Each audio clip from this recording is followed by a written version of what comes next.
इस वीडियो में हम देखेंगे भारत में बने सबसे लंबे महासेतु जिसको कहा जा रहा है ढोला सदिया सेतु। इसके बारे में कि ये क्या है, क्यों बना है, कैसे बना है और इससे रिलेटेड क्या कुछ इंपॉर्टेंट इन्फॉर्मेशंस हैं जो आपके एग्जाम्स के लिए बहुत ज़्यादा इंपॉर्टेंट हो सकती हैं। तो ये सारी चीज़ें हम यहाँ पे डिस्कस करेंगे। तो चलिए स्टार्ट करते हैं आज की वीडियो।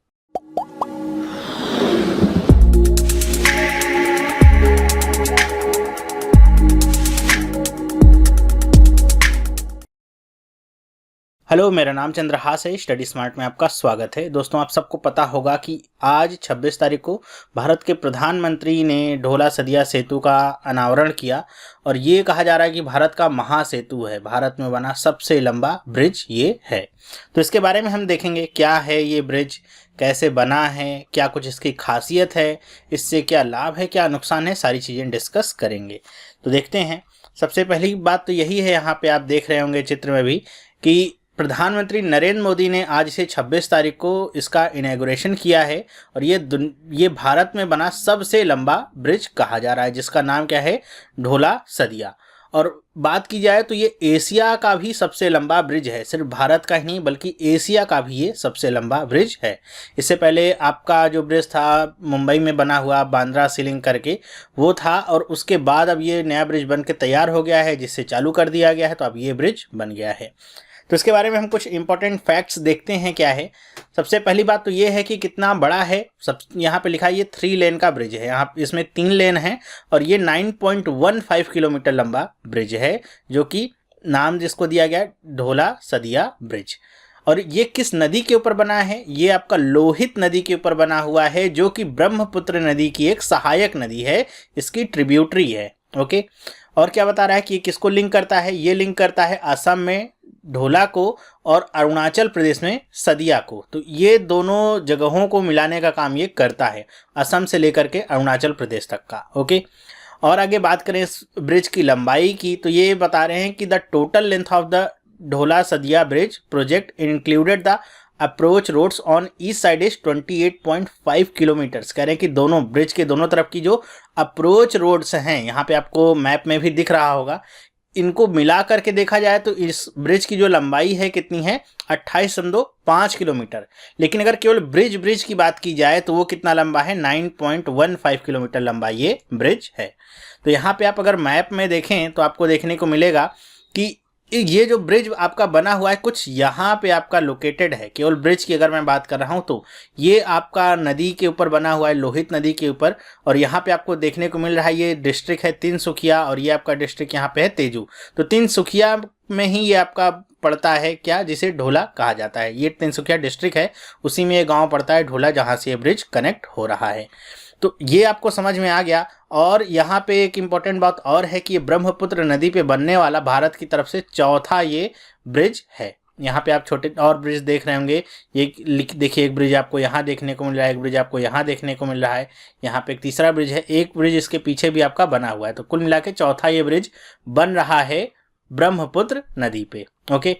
नेक्स्ट बात करें, अगर हम कंस्ट्रक्शन की बात करें तो ये ब्रिज वैसे तो 2003 से इसकी शुरुआत मानी जाती है, कि 2003 से ही इसके बारे में बताया जा रहा है कि रिसर्च वगैरह हुआ, कहाँ बनना चाहिए, कैसा बनना चाहिए।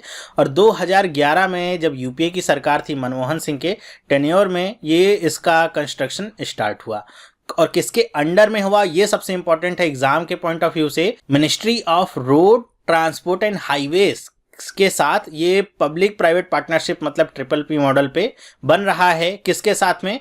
Navyug engineering company limited. मगर अगर आपसे कभी पूछा जाए कि ये इसी ब्रिज को किसने बनाया है, तो आप बता सकते हैं किसने बनाया है, नवयुग इंजीनियरिंग कंपनी लिमिटेड ने। तो ये भी एक इम्पॉर्टेंट पॉइंट हो सकता है एग्जाम के पॉइंट ऑफ व्यू से, जो आपसे पूछा जा सकता है। फिर बात करें यहाँ पे तो लिखा हुआ है कि ये ब्रिज तो बन के तैयार होना था 2015 में, मतलब इसकी डेडलाइन थी 2015 में, लेकिन कंस्ट्रक्शन वर्क में डिले होने की वजह से ये ब्रिज अब 2017 में लगभग 2 साल के डिले के बाद ये बन के तैयार हुआ है। तो ये तो थी कुछ बेसिक सी जानकारियाँ ब्रिज से रिलेटेड। कुछ और बात करते हैं यहाँ पे कि ये ब्रिज बनाया क्यों गया, इसके पीछे का मतलब नेसेसिटी क्या थी। तो नेसेसिटी ये थी कि ये जो सदिया प्लेस है ये काफ़ी ज़्यादा पुअर कनेक्टिविटी से ग्रस्त था। मतलब यहाँ पे एक तरीके से इसे आइसोलेट समझा जाता था, यहाँ पे जाने का कोई तरीका नहीं था। तरीका क्या था कि ब्रह्मपुत्र नदी पार करके आपको जाना पड़ता था, बोटमैन वगैरह का इस्तेमाल करके, बोट वगैरह का इस्तेमाल करके आपको जाना पड़ता था। तो बहुत ही कनेक्टिविटी यहाँ पे पुअर थी। तो ये जो इस पूरा कनेक्टिविटी की वजह से यहाँ का विकास वगैरह भी समझ सकते हैं कि जिस जगह की कनेक्टिविटी अगर आप ख़त्म कर दें तो वहाँ का विकास, डेवलपमेंट सब कुछ रुका रहता है। तो ये इसी वजह से इस ब्रिज का निर्माण किया गया, जो कि कहाँ पे आता है, बता रहे हैं कि ये तिनसुकिया डिस्ट्रिक्ट में आता है। ओके, और ये जो तिनसुकिया डिस्ट्रिक्ट है ये 3 तरफ से नदियों से घिरा हुआ है। एक तरफ तो है लोहित नदी ब्रह्मपुत्र की जो सहायक है, और एक तरफ है आपकी दिबांग नदी। 3 नदियाँ इसमें आती हैं। यहाँ पे बता रहे हैं कि जो सदिया प्लेस है ये अपने आप में इसकी एक इम्पोर्टेंस और भी है कि यहाँ पे जो मशहूर सिंगर थे, आइकॉनिक सिंगर भूपेन हजारिका, इनका जन्म यहीं पे हुआ था, सदिया प्लेस में ही इनका जन्म हुआ था। तो यहाँ से भी क्वेश्चन आपसे पूछा जा सकता है। तो ये आपको समझ में आया।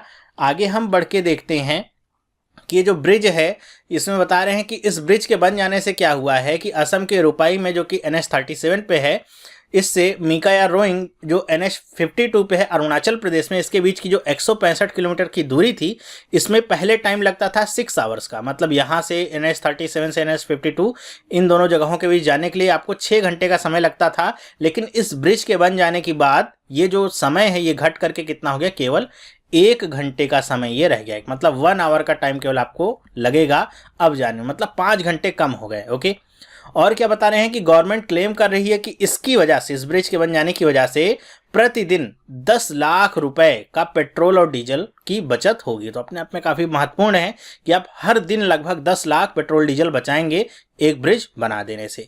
तो ब्रिज के बनने से पेट्रोल कैसे बचे, क्योंकि जो लंबा रास्ता तय करना पड़ता था, जो 250-300 किलोमीटर का रास्ता था, वो अब केवल ब्रिज के जरिए आपका 28 किलोमीटर में ही सिमट के रह जाता है, या फिर कह दें 9.15 किलोमीटर में सिमट के रह जाता है। ठीक है, तो उसकी वजह से पेट्रोल और डीजल भी बच रहा है। तो काफ़ी यहाँ पे बेनिफिट हैं इस ब्रिज के।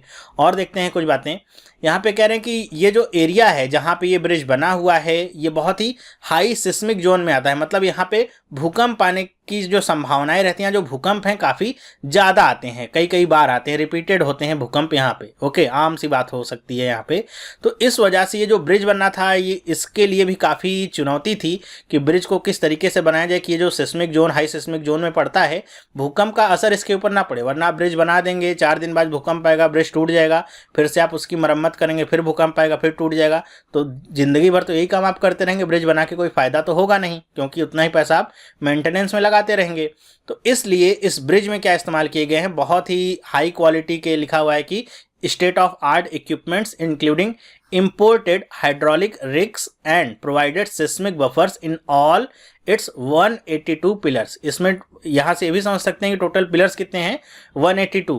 इसके 182 पिलर्स में बहुत ही हाई क्वालिटी के सारे इक्विपमेंट्स लगे हुए हैं, ताकि ये जो भूकंप के झटके हैं उनको सह सके और सहते हुए भी आसानी से काम कर सके, टूटे वगैरह नहीं। फिर और क्या है यहाँ पे देखिए कि इसको बनाने में टोटल खर्च हुए हैं 2056 करोड़ रुपए। ओके, और ये यहाँ पे जो इन्फॉर्मेशन दी गई है कि क्या ब्रिज किसका पार्ट था, is a part of the Arunachal package of road and highways under ministry's special accelerated road development programme for north east. ये इस पैकेज के अंतर्गत ये ब्रिज आपका बनके तैयार हुआ है। तो ये भी आप ध्यान रखिएगा, जो मैंने अंडरलाइन किया हुआ है काफ़ी इंपॉर्टेंट है। कौन सा पैकेज था ये, कि रोड एंड हाईवेज के अंदर आता था ये पैकेज, क्या, ministry's special accelerated road development programme, इस प्रोग्राम का नाम था, जिसके तहत ये ब्रिज आपका बनके तैयार हुआ है। ये आपको समझ में आया। आगे बढ़ते हैं। अब यहाँ पे बता रहे हैं कि इस ब्रिज के बन जाने से जो स्ट्रेटेजिक हमको फ़ायदा हुआ है, हमारी आर्मी को जो फ़ायदा होगा, भारत को फ़ायदा जो हुआ है वो ये हुआ है कि पहले जो आर्मी के कैंप देख रहे हैं यहाँ पे आप मैप में अगर देख पा रहे हो तो, कि यहाँ पे अगर आप देखिए तो जो हमारे आर्मी के कैंप हैं यहाँ पे पूरे फैले हुए हैं। तो पहले कह रहे हैं कि आर्मी को जब जाना पड़ता था तो काफ़ी यहाँ पे देखिए कि 250 किलोमीटर घूम के जाना पड़ता था। डिंजैन डिवीजन हेडक्वार्टर था वहाँ पे नियर तिनसुकिया। यहाँ पे देखिए तिनसुकिया के पास में ये आपका पड़ता है दिंजैन। यहाँ पे 250 किलोमीटर घूम के उनको जाना पड़ता था, जिसमें 10 घंटे लगते थे। कहाँ से 10 घंटे लगते थे? ढोला टू सदिया। तो अब इस पुल के बन जाने की वजह से, ब्रिज के बन जाने की वजह से ये जो टाइम है काफ़ी कम हो गया है। लगभग ये आधे घंटे 1 घंटे का समय हो गया है। तो इसकी वजह से जो आर्मी की मूवमेंट है, मतलब आर्मी अगर जाना चाहे तो अब उसको काफ़ी कम समय लगेगा उतनी ही दूरी तय करने में। तो मतलब आर्मी के लिहाज से देखा जाए या स्ट्रेटेजिक लेवल पे देखा जाए तो इंडिया को काफ़ी फायदा हुआ है, क्योंकि जो इंडिया का बॉर्डर है देखिए यहाँ पे चाइना से आपका सटा हुआ है। यहाँ पे देखिए चाइना से आपका सटा हुआ है। तो अगर आप इंडिया के आर्मी को इधर जाना है या फिर व्हीकल्स को जाना है तो काफ़ी समय लगता था, वो समय भी अब घट के कम हो गया है। तो ये भी हमारे लिए एक फ़ायदे की बात हो सकती है। तो यहाँ पे आप देखेंगे लिखा हुआ है कि the bridge is set to withstand the weight of 60 ton battle tanks. कि ब्रिज के बारे में बात करें, वैसे ब्रिज वगैरह पे टैंक वगैरह चलाते हैं तो उनके गिरने की संभावना रहती है, और अगर आर्मी अगर परेड भी अपनी करती है तो ब्रिज पे जा करके उसे रोक दिया जाता है परेड से। उनको कहा जाता है फ्रीली मूव करे, वरना ब्रिज को के गिरने की या कमज़ोर होने की संभावना रहती है। तो लेकिन इस ब्रिज के बारे में बात की जा रही है कि ये 60 टन बैटल टैंक का, मतलब 60 टन वजनी भी अगर आपका टैंक है तो उसका भी वजन सह सकता है और आसानी से काम कर सकता है, कुछ भी खराबी नहीं आएगी। तो स्ट्रेटजिक लेवल पे देखा जाए तो बहुत फायदा है इंडिया को इस ब्रिज के बन जाने से। कनेक्टिविटी एकदम डायरेक्ट हो गई है। अब बीच का जो रास्ता जो आर्मी को पहले 250 किलोमीटर तय करना पड़ता था ब्रह्मपुत्र नदी को बोट से पार करके, या फिर आते थे तो घूम के आते थे, वो सारी चीज़ें अब नहीं रही हैं। बता रहे हैं कि जो ब्रिज है ये असम की जो राजधानी दिसपुर है उससे 540 किलोमीटर दूर है। यहाँ पे आपको मैप में दिसपुर तो शायद नहीं दिख रहा होगा। ये देखिए ये जो बॉर्डर आपका जा रहा है ये असम का बॉर्डर है। ये इसे आप असम समझ सकते हैं, बाहर आपका अरुणाचल प्रदेश है, ठीक है। तो ये कह रहे हैं कि असम की राजधानी से 540 किलोमीटर दूर है, और अरुणाचल प्रदेश की जो राजधानी है ईटानगर उससे ये 300 किलोमीटर दूर है। ईटानगर तो आपको, हाँ ये देखिए यहाँ पे ईटानगर है, इससे ये 300 किलोमीटर की दूरी पे है। मतलब यहाँ पे राजधानियों से इसकी दूरी बताई गई है कि अगर आपको किसी राजधानी में जाना है तो ये पुल कितना पास पड़ रहा है। यहाँ पे बता रहे हैं कि presently takes 8 to 10 hours from the border district of Anjaw in Arunachal Pradesh to Tezu, followed by another 8 hours to Tinsukia और 5 hours to Dibrugarh. The new bridge will cut this travel time by 4 to 5 hours. यहाँ पे बता रहे हैं, देखिए यहाँ पे एंजा लिखा गया है, बता रहे हैं कि यहाँ से आपको चलने में, आपको तेजू तक पहुँचने में 10 घंटे का समय लगता था। आगे आप जाएंगे तिनसुकिया तक तो आपको 4 से 5 घंटे का जो समय लगता था, वो जो समय है मतलब टोटल अगर देखा जाए तो आपको 17-18 घंटे यहाँ पे पहुँचने में लग सकते थे। उस समय को इस ब्रिज के बन जाने की वजह से वो समय 4 से 5 घंटे में ही सिमट के रह गया। मतलब कनेक्टिविटी बस बताने की कोशिश करें कि ब्रिज के बनने से कितना फ़ायदा हमको हो रहा है। जो हमारा समय है वो काफ़ी बच रहा है, स्ट्रेट फॉरवर्ड हमको रास्ता मिल गया है एक से दूसरी तरफ जाने में। तो ये तो सारा कि ब्रिज के बारे में क्या था, क्या फ़ायदा था, क्या नुकसान था, ये सारी चीज़ें हमने समझ गए कि ब्रिज किसने बनाया। ये भारत का सबसे लंबा ब्रिज है, बल्कि एशिया का भी ये सबसे लंबा ब्रिज है। अब हम बात कर लें कि ये ब्रिज फ़ायदेमंद तो हर तरीके से हमको दिख रहा है, स्ट्रेटजिक डेवलपमेंट के एरिया पे भी, और इस ब्रिज के बन जाने से क्या होगा, इकोनॉमिक डेवलपमेंट भी बहुत होगा। क्यों? क्योंकि जो सदिया जैसे प्लेस है जो आइसोलेटेड थे, अब वो भी डायरेक्टली कनेक्टेड हो गए हैं ब्रिज के द्वारा। तो जो सारा जो ट्रैफिक है वो इधर से ही गुजरेगा, तो यहाँ पे जो इकोनॉमिक डेवलपमेंट है वो काफ़ी होगा। यहाँ पे अब कोई भी अगर बिजनेस करना चाहेगा तो वो आसानी से कर सकता है, क्योंकि उसको लंबा रास्ता तय करने की जरूरत नहीं पड़ेगी, बल्कि वो बहुत ही कम समय में, आधे एक घंटे में ही एक से दूसरी तरफ जा सकता है। आसानी से व्यापार भी यहाँ पे संभव हो जाएगा। तो आगे आने वाले समय में यहाँ का जो विकास जो अभी तक ठप पड़ा हुआ था, कहा जा रहा था, वो बहुत तेज़ी से होने की संभावना है। अब हम बात करें इससे नुकसान क्या हुआ या किसको हुआ। तो नुकसान जाहिर सी बात है किसको हुआ है, ये जो बोटमैन्स थे इनको हुआ है। क्यों? क्योंकि पहले इनकी रोजी रोटी का साधन ही यही था कि इस जो ब्रह्मपुत्र नदी थी इस पे तकरीबन यहाँ पे लिखा हुआ है कि 150 से अधिक बोटें आपकी चलती थी, जो एक तरफ से दूसरी तरफ ले जाने का काम करती थी। इसमें 4-4.5 घंटे का समय लगता था, और अगर आप बाई रोड जाते थे तो वो 8 घंटे का समय लगता था, घूम के जाना पड़ता था। लेकिन अब क्या होगा कि ये जो लोग थे, जो जिनकी जीविका इन्हीं नावों के ऊपर डिपेंडेंट थी, जिनका काम यही था कि वो लोगों को रोड पार कर, मतलब ये जो ब्रह्मपुत्र नदी है इसको पार करा करके दूसरी तरफ रोड पे पहुंचा सकें, अब इनका अब कोई भी यूज़ नहीं रह जाएगा, क्योंकि कोई भी अब इनका इस्तेमाल नहीं करेगा।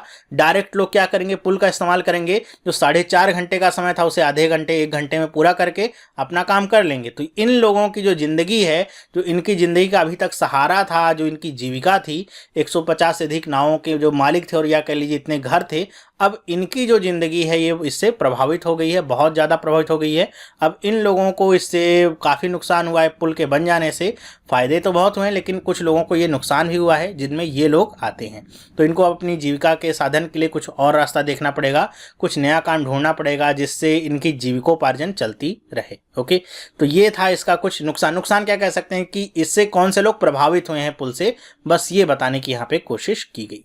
तो इस वीडियो में मैंने आपको बताया कि हमारा जो भारत का महासेतु जिसे कहा जा रहा है वो क्या है, कब बना, किसके रेजिम में बना, कब तैयार हुआ, किसने बनाया, कितना लंबा है, कितनी दूरी का है, कहाँ से कहाँ तक कितना कनेक्ट करता है, कितने लोगों को कनेक्ट करता है, कितनी दूरी कम करता है, सारी चीज़ें आपको मिल गई हैं एक वीडियो के द्वारा। और आपसे यहाँ पे अगर देखा जाए तो कम से कम 7 से 8 क्वेश्चंस एग्जाम के पॉइंट ऑफ व्यू से बन सकते हैं जनरल अवेयरनेस के सेक्शन से, या फिर डिस्क्रिप्टिव पेपर में भी इस पुल के बारे में लिखने को आ सकता है, क्योंकि बहुत ज़्यादा ये हाईलाइट हो रहा है।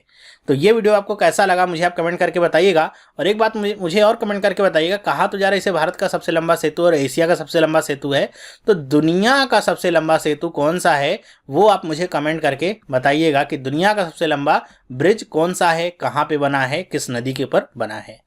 तो ये वीडियो आपको कैसा लगा मुझे आप लाइक करके बताइएगा। जितने ज़्यादा लाइक्स होंगे मुझे लगेगा उतना ही आपको पसंद आया होगा, और इस तरह के जो वीडियोस हैं वो भी मैं आपके सामने लाने की कोशिश करता रहूँगा।